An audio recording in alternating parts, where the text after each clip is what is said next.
خير في اتباع من سلف وكل شر في ابتداع. كن سلفيا على الجادة. له الحكم, and to him is the hukm, is Allah subhanahu wa ta'ala. So that's rububiyyah, from the word Rabb, lordship, rububiyyah. Then you have a Tawheed al-uluhiyyah. Tawheed in Allah's worship, ay af'al al-ibad, meaning the actions of the servant. What we do in oneness to Allah. Our salah, singled out for Allah. Our dua, only to Allah. Our raghba, wal khawf, wal khushu' wal khashya, wal inaba, wal isti'ana, wal isti'adatu, wal istighathatu, wal dhabh, wal nadhru, and on and on. As Shaykh Muhammad Abdul Wahhab mentions in his Usul al-Thalatha. Whether it's the ibadat of trusting, relying, fearing, not more than Allah. Loving, because you may fear an animal, for example, but you don't fear more than Allah. Don't love more than Allah. His love is tabi'i, natural love, but not more than Allah subhanahu wa ta'ala. And on of all of those actions that are inner. Because fearing is an inner trait, is an inner action. All those ones that are outer, such as al-amr bil-ma'ruf bil-yad, if you're like an authority, for example, and you have the authority to enjoin the good and forbid the evil with the hand. If you're an authority, not that you just go on with your own hand, forbid and enjoin good and forbid the evil. Or any other actions that are done with the hand, such as the body parts, the body elements of a salah.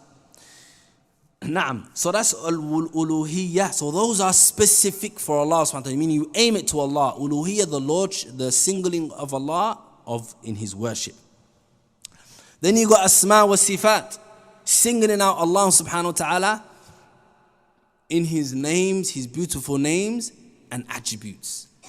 Allah's beautiful names and attributes. So Allah subhanahu wa ta'ala, or us, we may share some attributes that are that of Ar-Rabb. Like we hear, we see, sah wala la. We can be merciful, but with the alif lam al-mu'arraf, or al-alif lam al-istihqaq. The alif lam, which is, or the alif lam was istighraq, which is the alif lam that is specific and in comprehensive form, is to Allah, meaning Ar-Rahman, As-Sami' Al-Basir, Al-Basir. Laka basrun, you see, but Allah sees all. You hear, but Allah hears all. And on and on. You know, but Allah is Al-Alim. On and on. Our Rabb subhanahu wa ta'ala has given us some attributes and some names to know Him by, subhanahu wa ta'ala. But they are not like the creation. So He is singled out in that. You can't call another person Al-Alim, the All-Knower, even though he may have some knowledge. Allah says, وَكُلُّ ذِي عِلْمٍ عَلِيمٍ. And above everyone who knows is one who's more knowledgeable. Just like above everyone who's strong is someone who's more athletic, fit and strong. Sah? Just like that. But Allah Azza wa Jal, لَا أَعْلَمُ أكثر منه أو أحسن منه. No one knows more or better than Allah subhanahu wa ta'ala. Allah Azza wa Jalla knows all. So this is what you single out. These names and attributes that are documented. Very important, brothers. We don't come with our own names and attributes for Allah. That are documented. Meaning you can describe Allah with English words and stuff like that. But you don't say it's a sifatun lillah. Ismun lillah. You don't say it is a name of Allah and an attribute of Allah subhanahu wa ta'ala. No. The ones that are told to us are the ones that are codified and defined in the Sharia, in the Quran and the tongue of the Prophet sallallahu alaihi wasallam. وَمَا أَجْمَعَ عَلَيْهِ السَّلَفِ. And that which the Salaf, the righteous 3 generations, have agreed upon. Meaning the ijma', the consensus of the Muslims. So Allah subhanahu wa ta'ala has given us these names we should know Him by. These are also you Tawheed. You single this out in your Tawheed to Allah subhanahu wa ta'ala.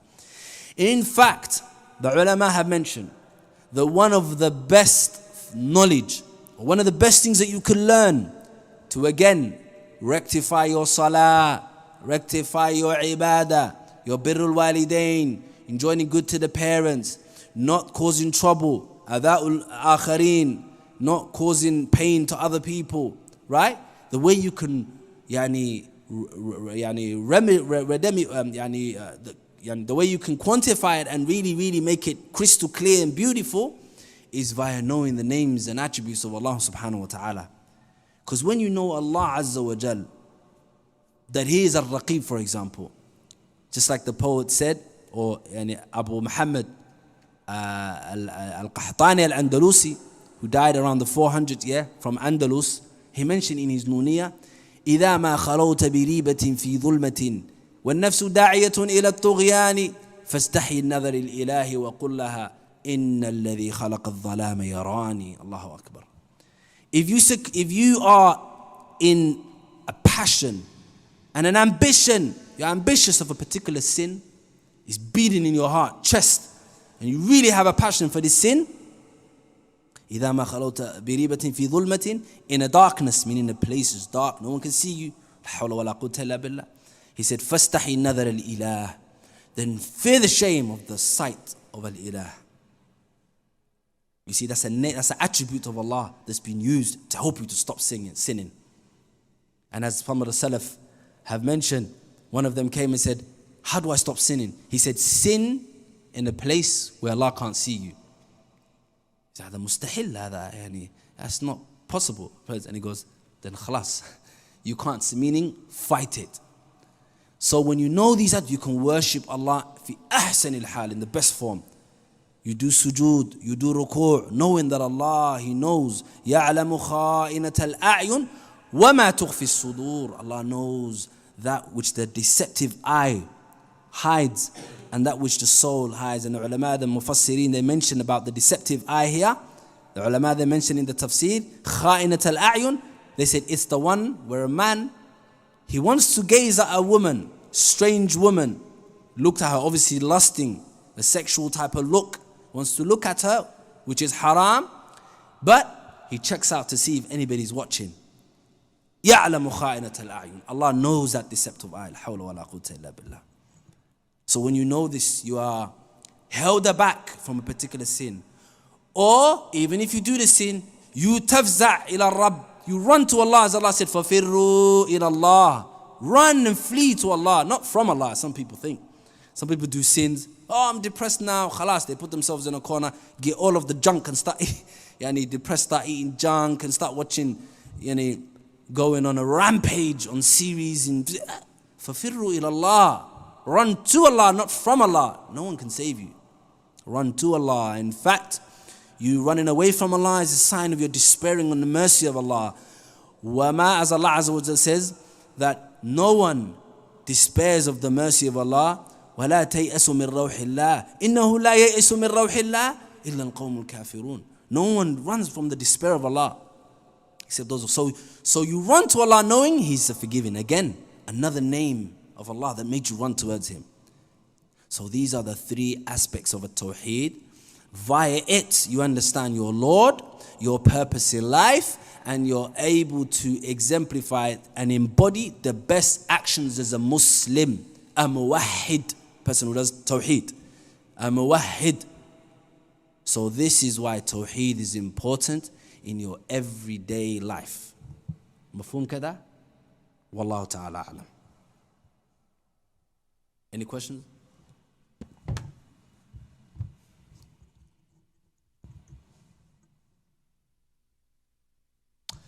Barakallahu feekum. May Allah Azza wa Jalla. Tafadal.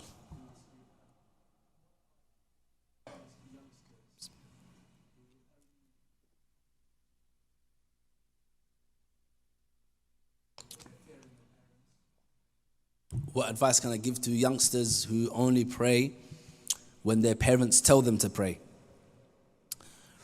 Again, it goes back to a level of Tawheed. It actually goes back to the pinnacle of a Tawheed. That you have to know, again, if you know Allah subhanahu wa ta'ala, that's why one of the best things you can study, my brothers and sisters, is the asma wa sifat of Allah, the names and attributes. If you ever find a class from someone obviously who's trustworthy, don't just go to anyone, because a lot of people have deviated in this subject of Allah's names. Some have started giving these names metaphorical understanding. Allah is not of Rahim. Allah hasn't robe above the sky, and on and on. So be careful. But the point is, if you find a lesson from someone trustworthy, run to these classes. It's one of the best classes that you can have.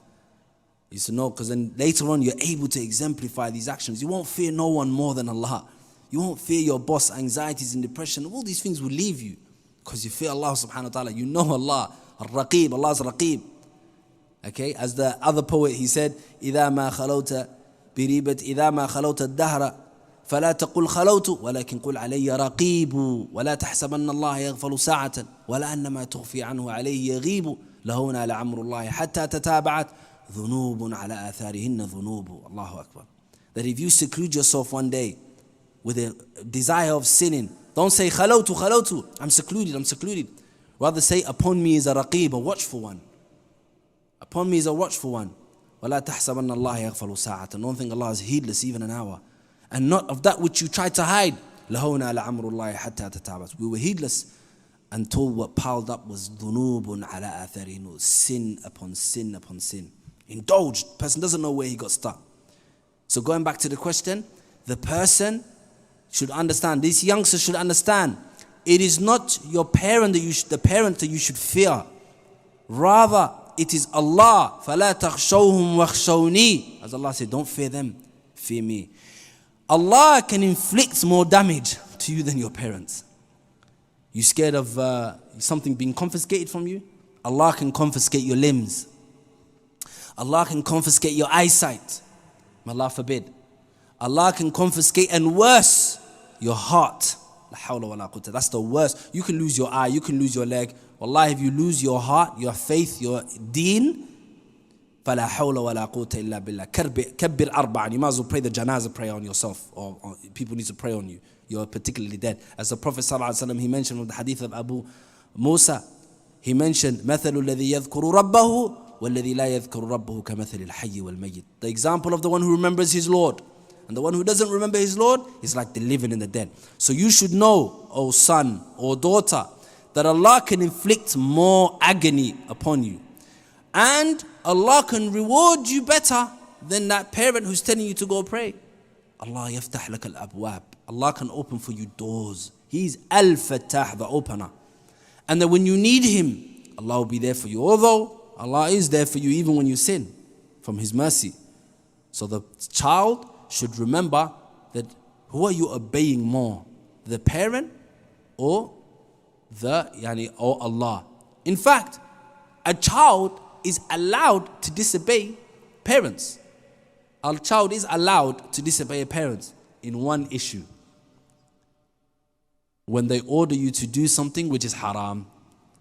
So even the parent can be disobeyed, but Allah can never be disobeyed. So the child should really try and put things in their perspective, weigh things properly.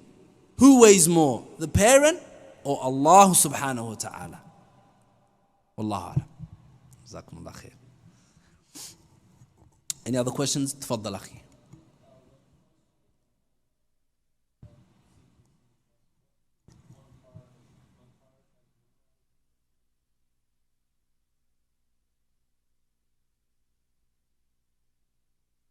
Okay, so your question is, so which one should a person prioritize? Reading the Quran or memorizing?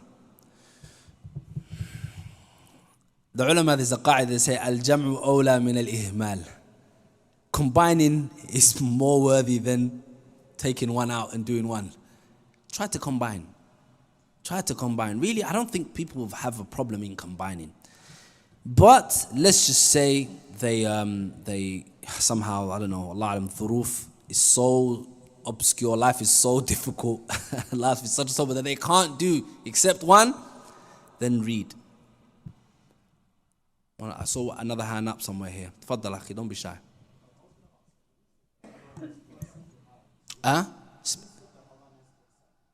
No.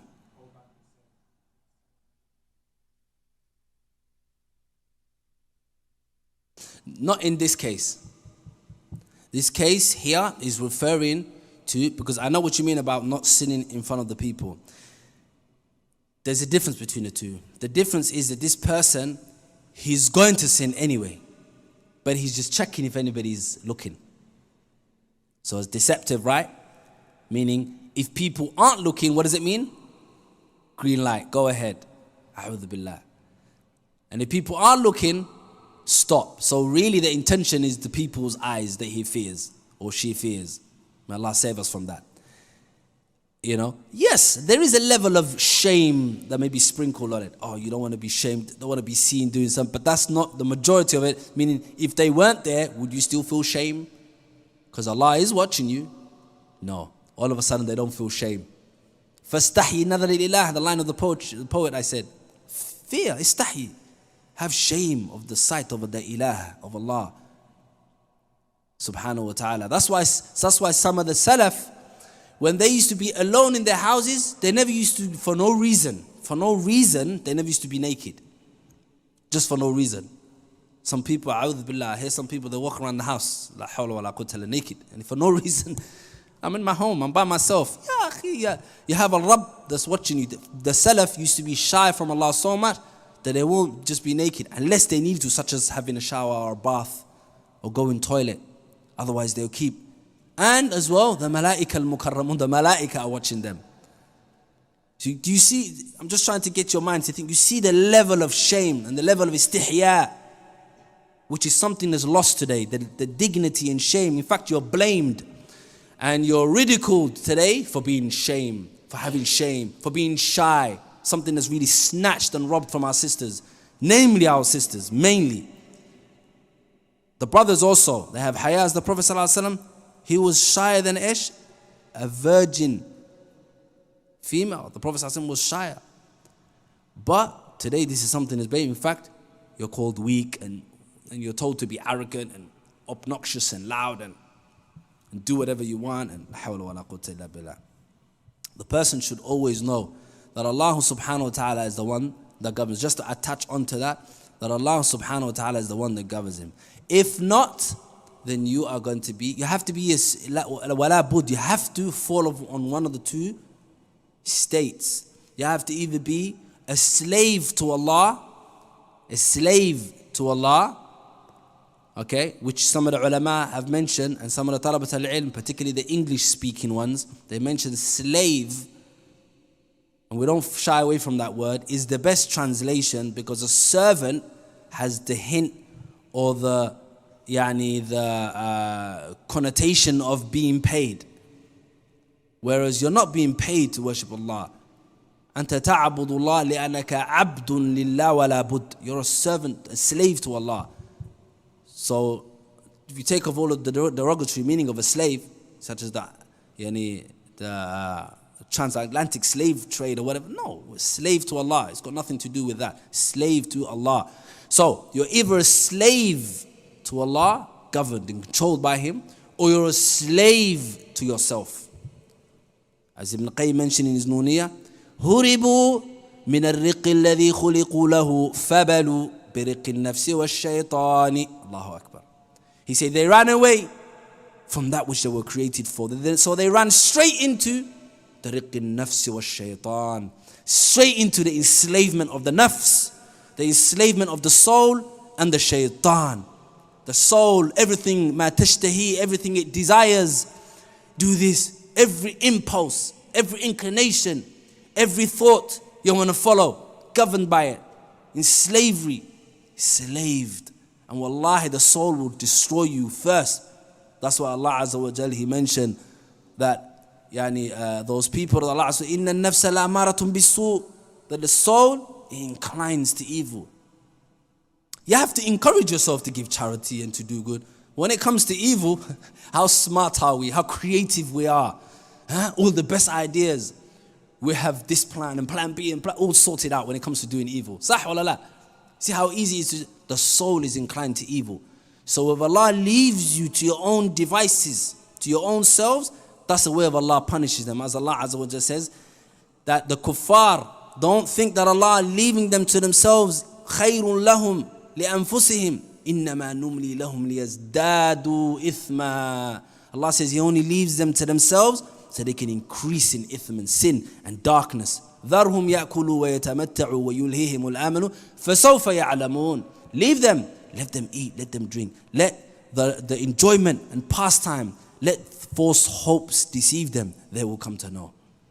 And Allah Azza wa Jal, He mentions, for the one who doesn't remember Allah subhanahu wa ta'ala, that Allah Azza wa Jal, He brings with Him a shaytanan, fasa'a qarina. What an evil companionship the shaitan is. So Ibn Qayyim, they ran away from the slavery of Allah that they were created for, and they ran straight into Tawheed and Ibadah, and they ran straight into the slavery and enslavement of the soul and the shaitan. So most of the people today, they're really worshippers of a shaitan, particularly the kuffar. As Allah Azza wa Jalla says, Alam anhaakum, as Allah Azza wa Jalla says, that, oh children of Adam, haven't I told you Allah ta'budu shaitan, that you wouldn't worship the shaitan? Innahu lakum aduwwun mubin. So that person, going back to your question, Akhil Kareem, the person, when he's looking, we know there's that deceptive and that deceptive hidden trait is the reason because of the people's sight. Naam. نعم تفضل. طيب.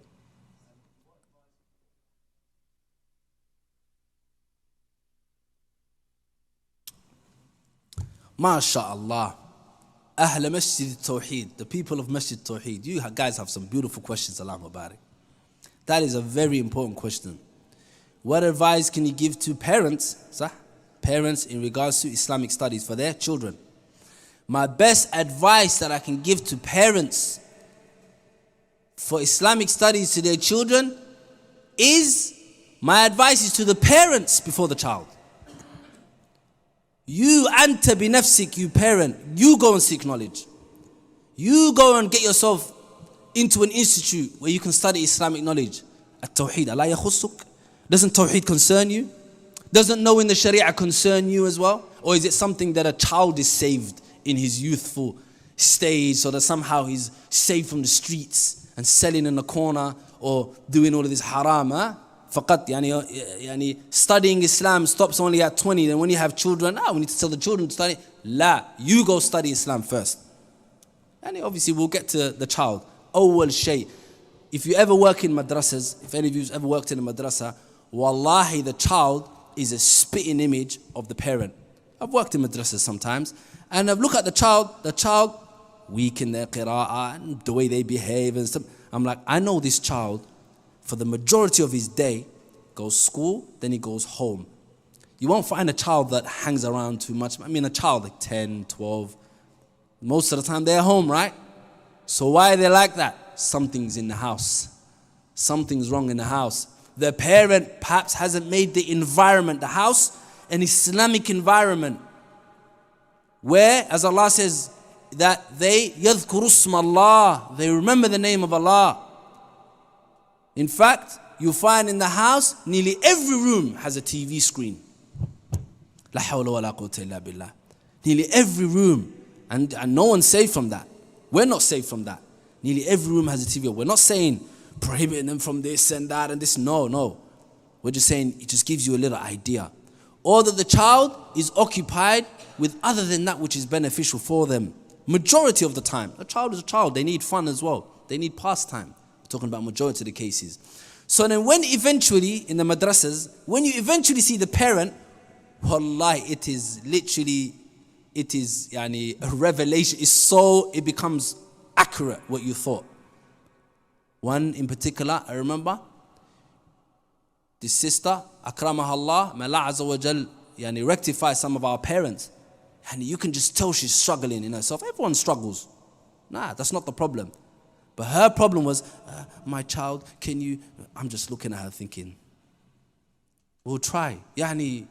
You break the child, give them everything they want before madrasa, you send them, yalla go. And it just fix this child for me. The child, you need to also instill Islamic lifestyle in yourself, or parent. Ayyuhal ab, ayyatuhal you need to establish this child would copy you. This child, later on, if the child, some people may say, and if people love to argue too much, they may say, but how many sheikhs, and their child are probably the biggest crack sellers on the road. دعنا من هذا الكلام. We're talking about majority of the cases. والنادر لا حكم له. the exceptional one or two, there's no hukm for it, as the ulama usul they say. We're talking about majority of the cases. Allah Azza wa Jalla says, وَكَانَ أَبُوهُمَا صَالِحًا. أَلَا تَقْرَؤُونَ الْقُرْآنَ? Do we not read the Quran? وَكَانَ أَبُوهُمَا. And their parents were righteous.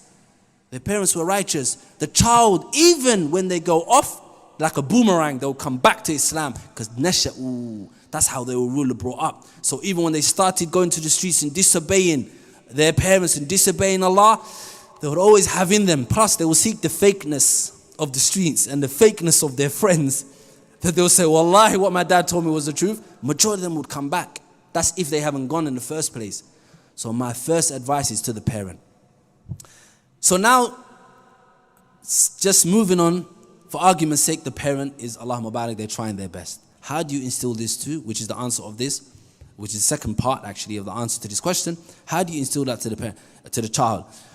So after you've established this, and you've not just ordered the child, because the child, by the way, I just want to mention one other point to the parent. The child, you tell him, go read Quran, go, and you don't do it yourself. أَلَا تَخَافْ مِنَ اللَّهِ. Don't you fear from Allah? أَتَأْمُرُونَ بِالْمَعْرُوفِ. Do you enjoy the good and you don't do it yourself? As Allah Azza wa Jalla says, أَتَأْمُرُونَ النَّاسَ بِالْبِرِّ وَتَنْسَوْنَ أَنفُسَكُمْ. Do you order the people to do good and you forget yourself? وَأَنْتُمْ تَتْلُونَ الْكِتَابِ. While you bear right there reading the book.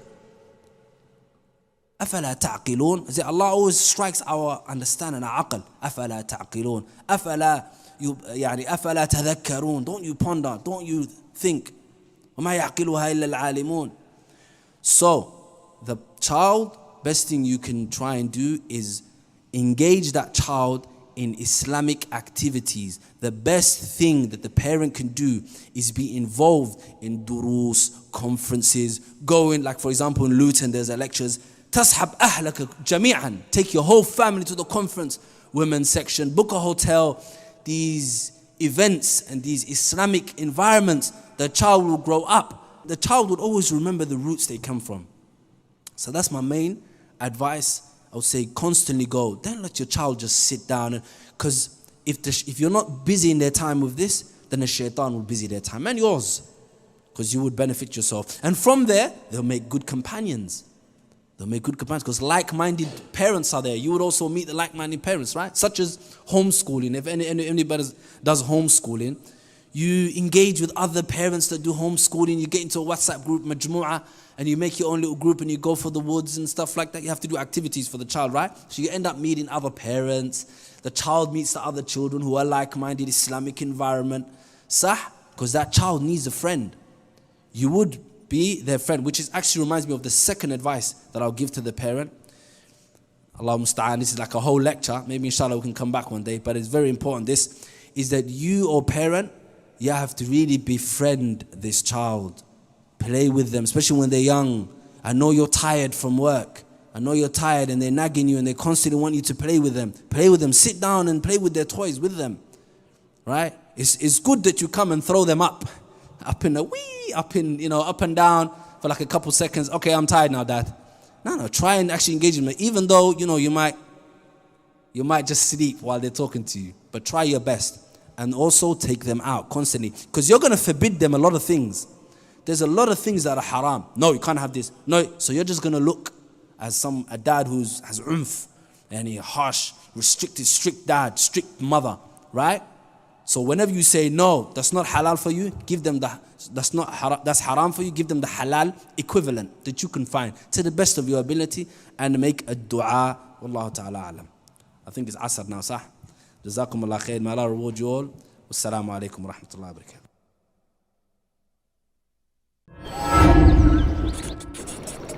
وقل رب زدني